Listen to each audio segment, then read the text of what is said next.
Welcome to Truth and Company Boxing Podcast.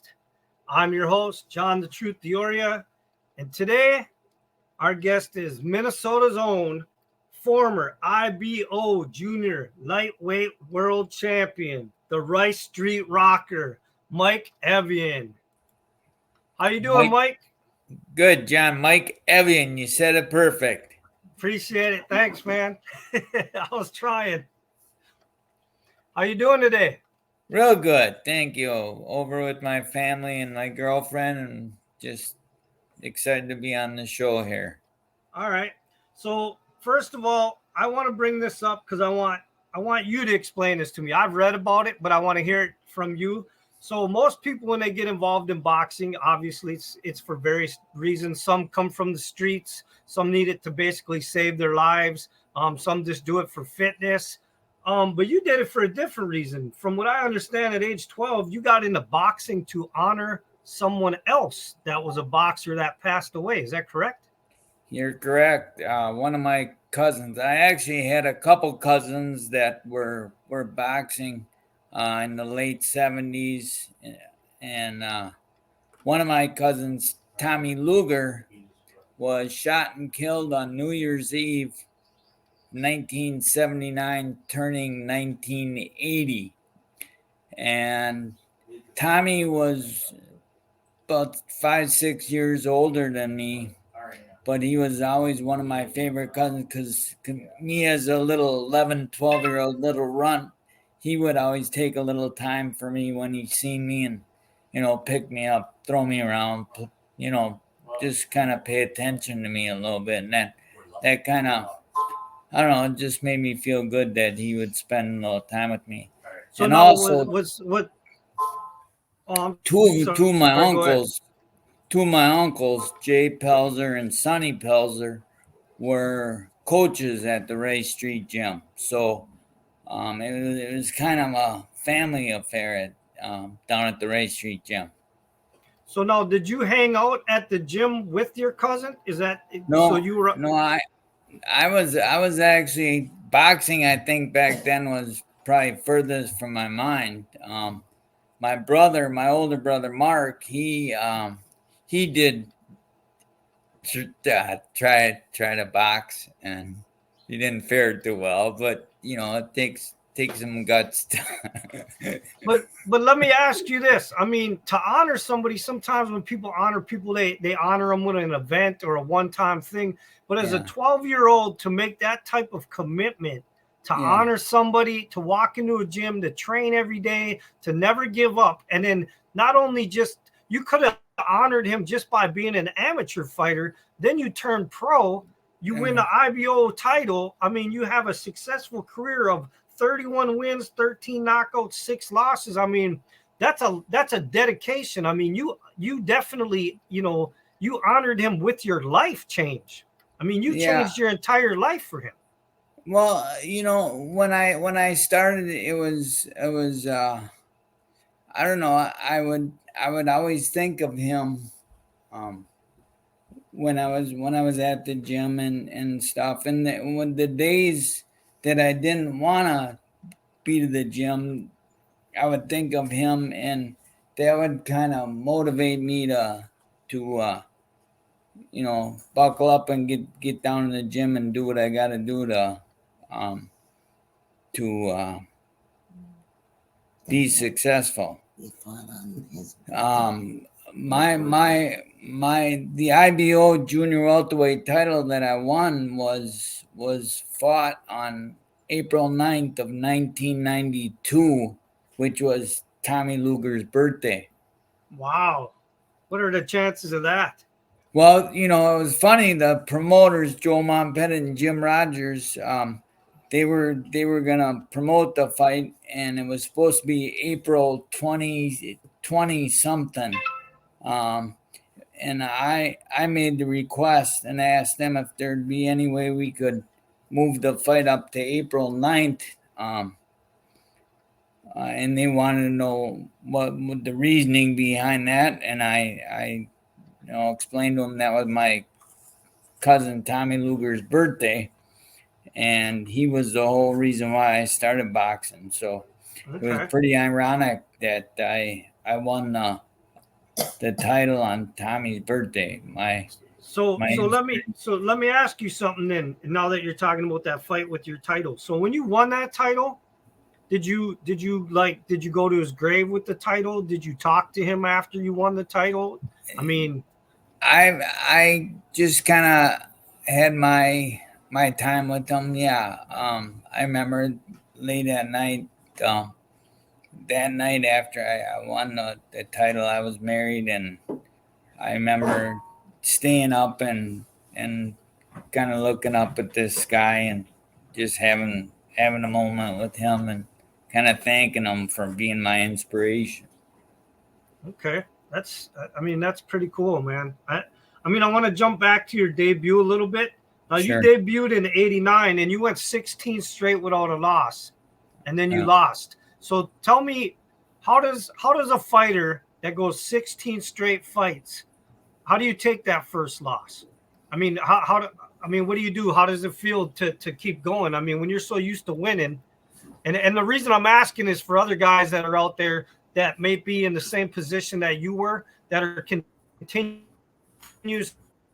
winning. Eventually, everybody some way or the other. And I mean, how did you take that loss and keep going? Well, I think that loss was my own fault. Building my record up to 16-0. I was kind of I didn't train as hard as I probably should have. I was kind of cutting the corners. I didn't train as hard as I should have. My first loss was against Terry Ford, who I fought in the amateurs, I believe 3 or 4 times, and some bitch beat me every single time. Every time he beat me. He was a tough kid, though. So basically, it ended up being a learning lesson for you. Right. Yeah. Yeah. Pretty much. I mean, yeah. I believe I might have rattled off 4 or 5 more wins after that loss, and it just kind of helped me. I like being on the winning end, not the losing end.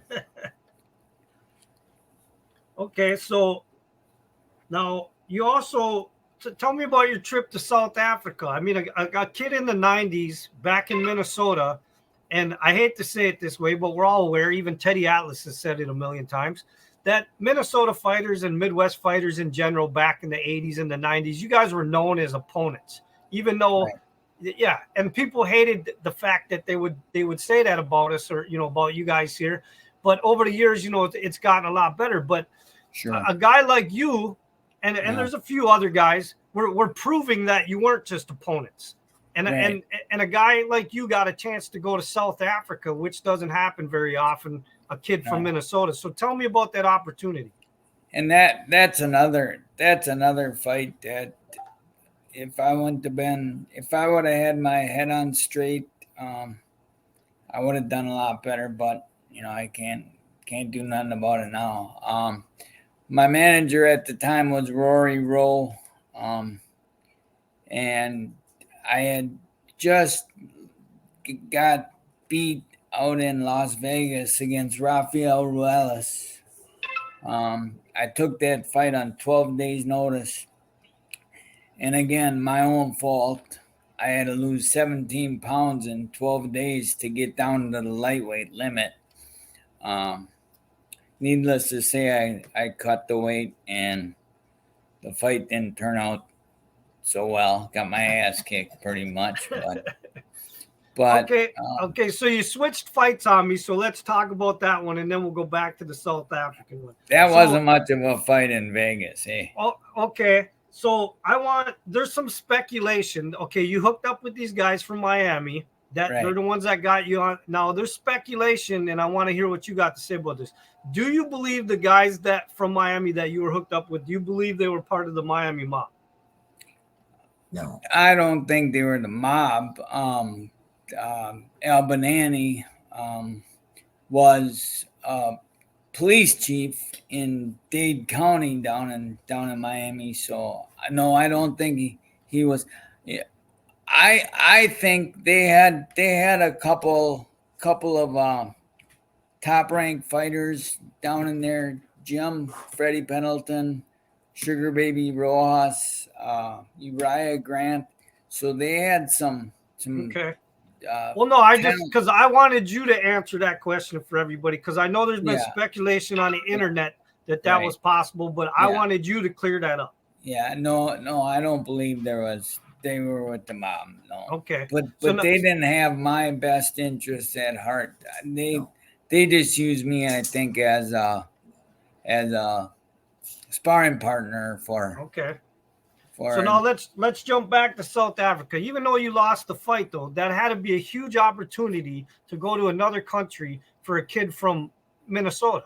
I right. mean, so tell me how that was for you to go, be over in South Africa with Yeah, that whole experience. Even though you lost, it still had to be a priceless experience. yeah. It was a big deal. I mean, Brian Mitchell he was like the national hero over there, and I wasn't.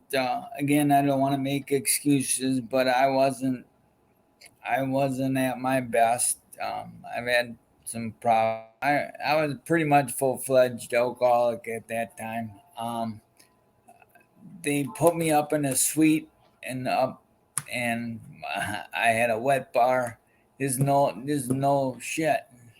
I uh, I was drinking about 6 hours before the fight.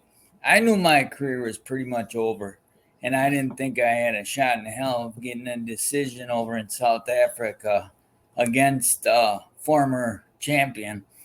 But I mean, I hung in there right with this guy, and like I said, a little bit smarter, I could have beat him. Okay, so let me ask you about the drinking thing real quick here. So so you started drinking kind of heavy after the Las Vegas loss. Yeah, And then you kind of fell off the map for like a whole year. You didn't even have a fight in 96.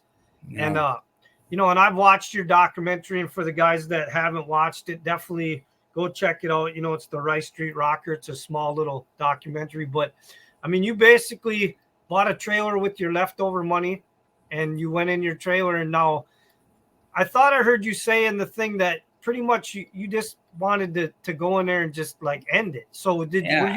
you were having thoughts about taking your I was life? I was having suicidal thoughts. So yeah, I was full fledged alcoholic. I was divorced. I don't think I was working at that time. I had two daughters that were young, and I wanted to be a part of their lives, but I just couldn't. I couldn't get my life together, and by the grace of God, one morning I woke up and um, I seen a friend of mine that had tried to get me sober. His name is George Rossi from Hastings, and I met with him, and I wanted to be like him because he was a recovering alcoholic, but you wouldn't be able to tell because he was laughing and joking. I thought all recovering alcoholics were grumpy and bitter, and I didn't want to be like that. You So know, now listen, you got how many years in? 27 sober? um, it will be August 5th. Will be 27. Well, guess what? In 5 days, I got 28 years in. God bless you. Good for you. I never knew that, John.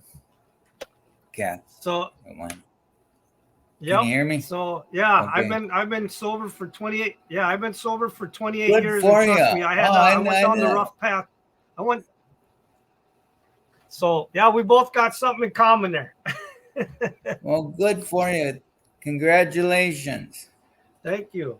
So tell me now, okay, so you wanted to be like him, so he helped you. You started going to meetings, things like that. You started cleaning yourself up. Is that pretty much what happened then? Pretty much, I had battled it.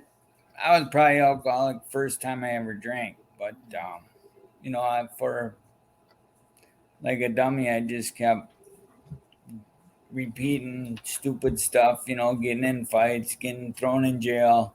Oh The yeah. rap, Yeah. the But typical stuff for a alcoholic. but now in 2011 you got put into the Minnesota Boxing Hall of Fame. Tell me how that It, felt. That had to be some nice recognition for the career. it was, that's nice that they recognize me like that. But when I was done fighting, it's time for these other kids to shine, and I know the work they put in. They deserve the credit. I mean, it was an honor to go in the Hall of Fame with some great fighters and stuff. But um, I don't know. You're a I pretty humble guy, you know that? well, I don't know about that, but I appreciate Yeah. that. Thank you. Well, listen, let's talk about the kids. You want to bring up the kids now? I know that you um, kind of do you co-own the gym, or do you just own the gym, or you? Well, nobody really owns the gym. Me and a friend of mine, we started the gym back in December of 2019, and it was nobody really owned it. We leased some space from uh, uh, Midwest Specialty Services. It's a building over on the east side of St. Paul. Um, and we've been there for almost 4 years now, almost 4 years. Uh,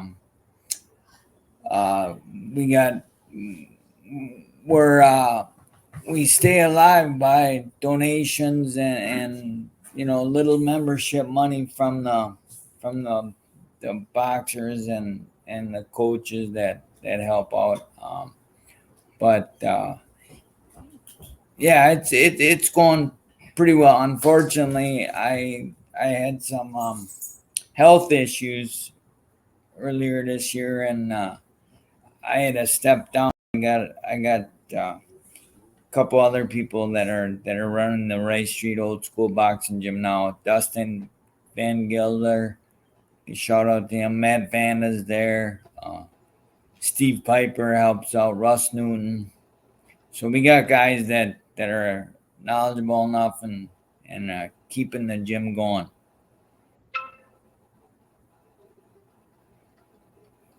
Okay. So I missed some of that, but because we were having some internet issues again, apparently on both sides. But so now, you're still involved with the gym? Because I thought you took a Yeah, break for a little bit. Are you back in it? I actually had a heart attack in December, and the doctor kind of told me that I had to slow my life down a little bit. With all the stuff I was doing, I guess I didn't realize how much I was thinking and spending time with the gym plus work and spending time with my family. The doctor told me something's got to give, so I kind of had to step back for hopefully just a short time, and I'll be back. Okay. All right. So I want to get to a few questions that I want to ask you Sure, now, if you don't sure. mind. So throughout your career, what boxers inspired you? I always liked a lot of the kids out there won't recognize this name, but Ernie Shavers. He was I got his autographed glove on my shelf right oh, do now. ya? I always liked him. I don't know if it was because he was bald or what, but um, I think I tried to emulate my style after Alexis Arguello Nice. was a world champion and junior welterweight, lightweight champion back in the late 70s, early And if 80s. anybody doesn't know who that is, go look up the fights between him and Aaron Pryor, and then you'll know who Yeah, he is. yeah. I my style was not a real big puncher. I was more of a boxer. I was always in pretty good condition. So I relied on my conditioning and my boxing abilities. So, what did you have any boxing superstitions? I kind of did. I tried to when I fought in St. Paul or Minnesota. I tried to have my Venetian in spaghetti before every fight from the old Venetian Inn on Ray Street. Okay. Any other ones or just that one? No, pretty much that one. Yeah. Okay. So, I mean, obviously you work with the kids now. So what advice do you give a kid that wants to become a boxer? Um, I guess it takes a lot of dedication if you want to put your life on hold for however long. Um, uh, you're gonna have to dedicate a lot of time and energy. It's a tough racket, especially if you get in a pro game. The amateurs are tough, so just be prepared and be willing to put in the work. Okay. So, out of your career, who's the one fighter that you wanted to fight that you never got to fight? I think there was a fighter in St. Paul here, Jumping Johnny Montana's. He unfortunately passed away back in, I want to say, man, it must have been maybe in the 90s sometime. But both him and I were coming up at the same time, and I'm sure his camp thought he was better than me, and I know my camp thought I was better than him. I think that would have been a big money gate for the promoter if we could have made that happen. Okay. Unfortunately, it didn't happen. So, when you won that world title, what's the first thing you did? Did you celebrate? Did you go home alone and spend some time by yourself and just think, or what did you do? You know what? I was so blessed with a great fan base. The, the some businesses along the Ray Street, St. Paul, on the east side, they used to send busloads of people, busloads of fans to the fights. So after the fights, after the championship, I felt obligated to go and thank the people at these establishments, just for because I fought for the people. I was a people's fighter. So, I you're wanted kind of like Mickey Ward, a blue collar people's champion. kind of like that. Yes, sir. Couldn't have said it better myself, and I didn't. Well, Mickey Ward's my favorite fighter, so Yeah. you kind of remind me of him a little bit. All right, I'll take that as a compliment. So, if you could have boxed anybody right now, let's say in history, alive or dead, your ultimate fight, who would it be?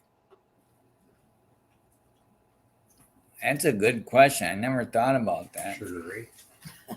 I probably would have liked to have fought Alexis Arguello, got my ass kicked, but I think I would have liked to just see how I would have fared.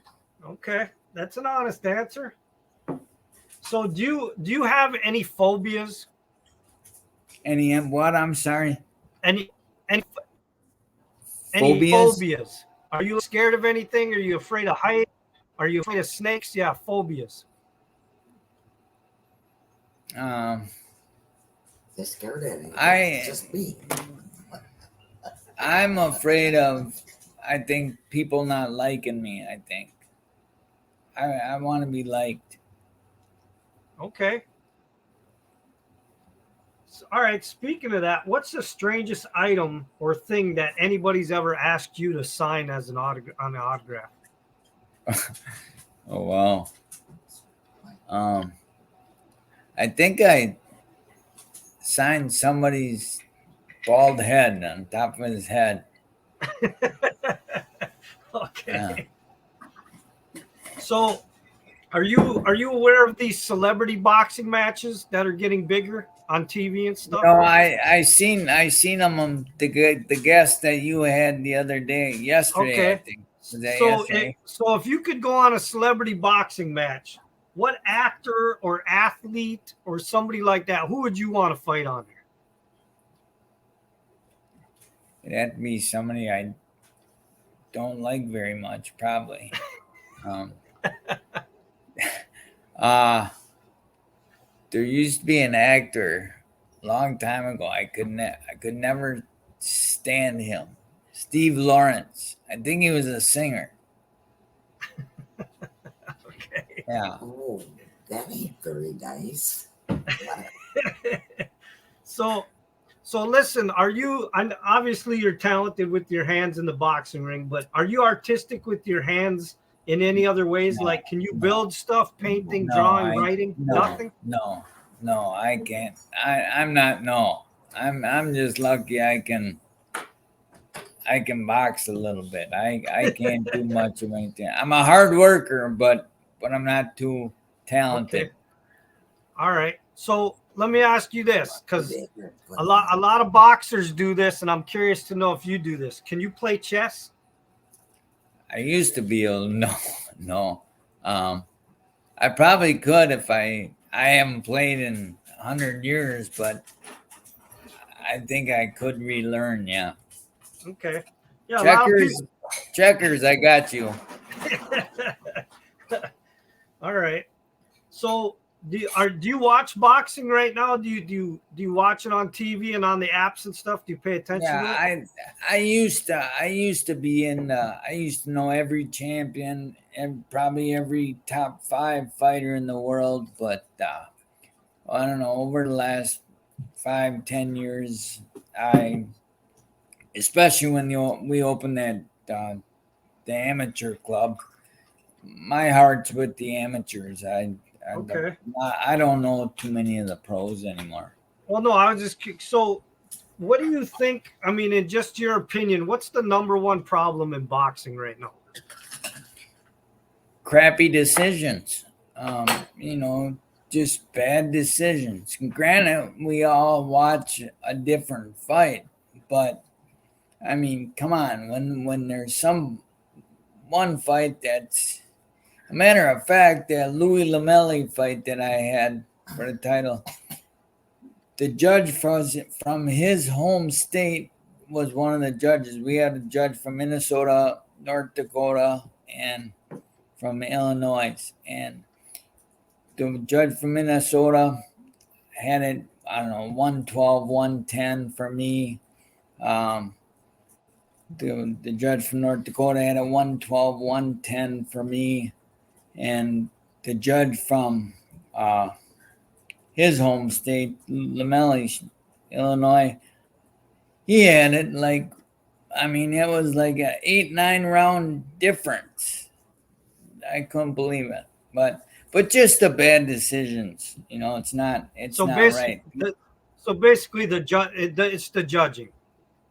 Yeah, that's what I would say. Okay. So do you have any crazy or funny stories that ever happened between you and a boxing fan that you can remember?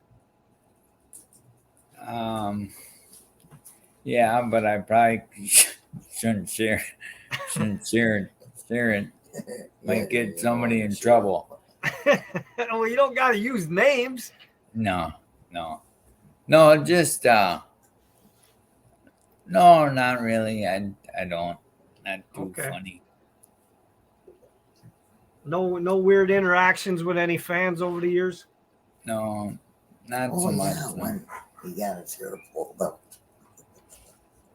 Mark. So listen, tell me how you inspire other people.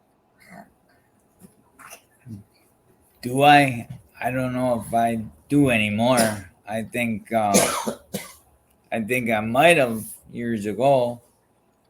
But I just I don't know. I just want to see people happy. So, however I can, come off with them, and hopefully they can see, and it comes back to them. Okay, well, listen, I'm going to wrap it up with this last question, okay? Sure. So, if you died tomorrow, what would you want your fans, your friends, and your family to say about you? Just that I was a fighter, and I never quit, no matter what was put in front of me, whether it was alcohol, another boxer, whatever. I never quit. I kept moving forward and kept plugging away. So, basically, a fighter to the end. Fighter till the end, baby. Well, listen, man, I appreciate you coming on and doing the interview with me and talking openly. And I know we had a few little issues here and there, but for the most part, I think everything worked out well. I appreciate it, John. Thank you very much for having me. All right. And the truth has spoken. See you at the fights.